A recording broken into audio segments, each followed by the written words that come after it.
kung magpapa-adapt ka sa amin, kami ang ituturing mong magiging tunay mong mga magulang. Dadalhin mo ang aming apelido at ikaw ang magiging legal naming anak.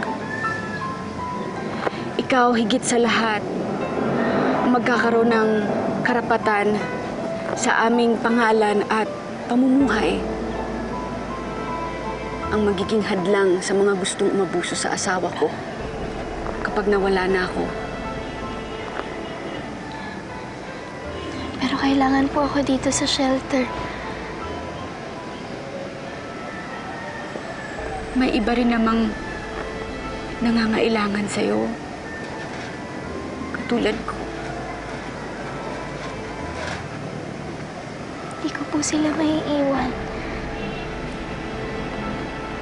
Hindi ka namin pipigilan kung kailan mo gustong pumunta dito sa shelter. Ikaw lang magsabi kung gusto mong dalawin ang mga kaibigan mo. Hindi ka namin tatanggalan ng mga kaibigan. Sabihin mo lang.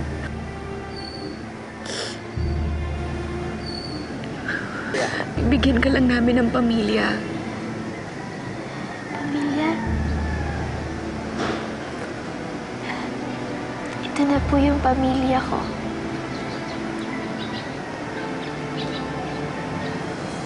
Bigyan mo naman kami ng pagkakataon na mabigyan ka ng pangalawang pamilya ng mga magulang.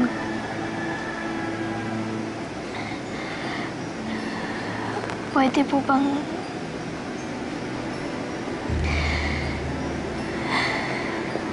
may kausapin muna ako bago ako pumayag?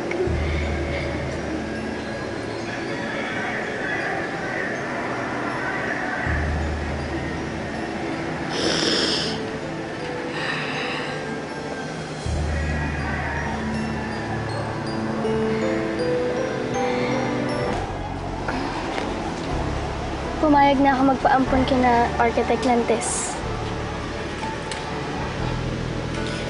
Iiwan mo na ako.